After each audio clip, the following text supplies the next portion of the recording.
कृष्णा। जैसा कि हम सब जानते हैं जन्माष्टमी आने वाली है और आप सुन रहे हैं कृष्ण जी की बाल लीलाएं। आज बारी है एक अन्य लीला की। कैसे एक फल फूल बेचने वाली मालिन कृष्ण जी के सौंदर्य पर बिल्कुल ही मोहित हो गई और फिर कैसे उनको कृष्ण जी ने दर्शन दिए। आज की इस वीडियो में मैं आपको कृष्ण जी के सौंदर्य का वर्णन भी करूंगी ताकि आप भी अनुभव कर सके आखिर हमारे लड्डू गोपाल उस समय कैसे लगते थे। मथुरा में एक सुखिया नाम की मालिन रहती थी जो रोज गोकुल में आकर फल सब्जियां बेचती थी। जब वह गोपियों के घर जाती तो उनसे कृष्ण जी की लीलाएं सुनती और बड़ी आनंदित हो जाती और मन ही मन कृष्ण को देखने की इच्छा प्रकट करती और सोचती कि क्या कभी मुझे भी श्री कृष्ण लल्ला के दर्शन होंगे। या फिर सोचती, नहीं नहीं, ऐसा कहाँ होगा, कहाँ नंद बाबा का प्यारा सा लल्ला और कहाँ मैं, एक छोटी सी मालिन। परंतु रोज इच्छा बढ़ती ही जाती। वे रोज घंटों नंद बाबा के महल के समीप खड़ी होकर वापस आ जाती, परंतु कान्हा जी के दर्शन नहीं हो पाते।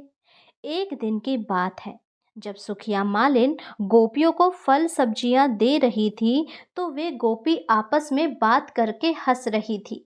और बात क्या कर रही थी, आइए सुनते हैं। गोपी कहती है, अरे आज पता है क्या हुआ, नंद रानी यशोदा जी श्याम सुंदर को आंगन में नचा रही थी और ताली बजा बजा कर मधुर कोमल स्वर में गा रही थी और कन्हैया जी भी आराम से पीछे पीछे अपनी तोतली आवाज में गा रहे थे।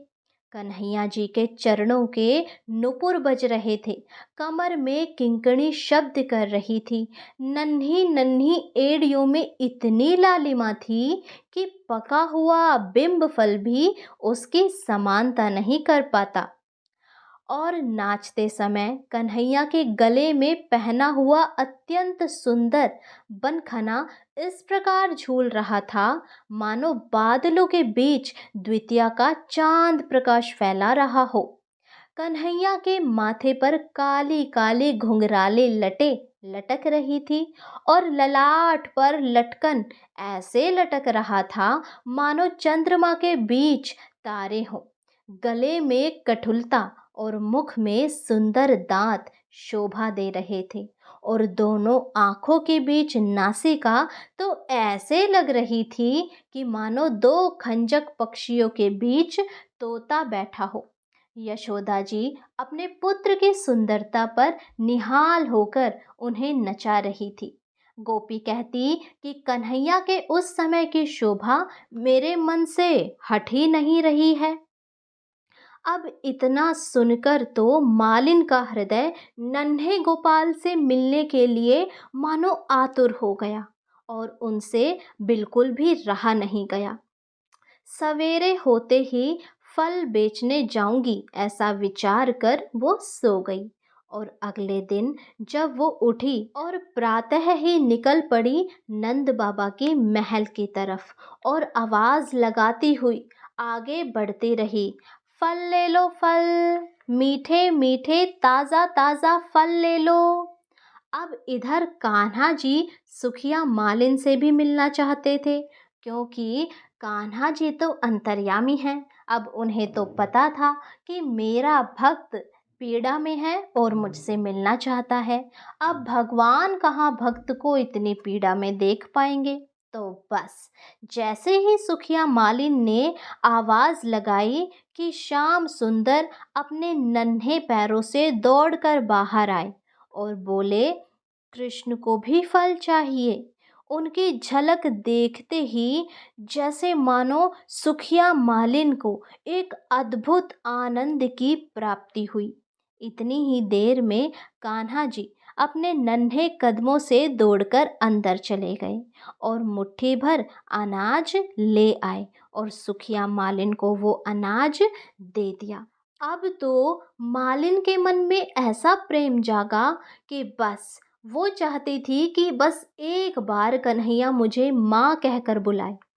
अब हमारे कन्हैया तो अंतर्यामी थे। उनकी मालिन पर दया आ गई और उन्होंने सोचा कि जीव जैसा भाव रखता है, उसी भाव से मैं उसे प्रेम करता हूँ। फिर क्या था, उन्होंने कहा, माँ मुझे भी फल दे दो। ये सुनकर तो मालिन को अति परम आनंद की अनुभूति हुई। वह सोच रही थी कि लल्ला को क्या ही दे दूं। मालिन का मन कन्हैया पर न्योछावर हो जाता है। सुखिया मालिन का जीवन सफल हुआ।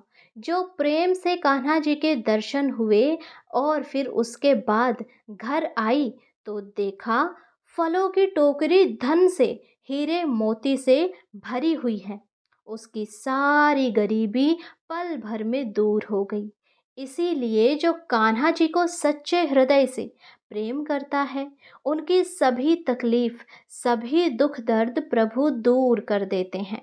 ये थी कान्हा जी की एक अद्भुत लीला। जल्द ही मिलेंगे एक नई कथा के साथ।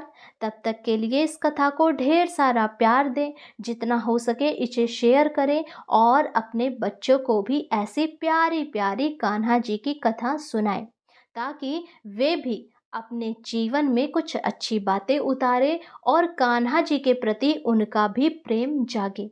राधे राधे, हरे कृष्णा। आप सभी को जन्माष्टमी की ढेरों शुभकामनाएं।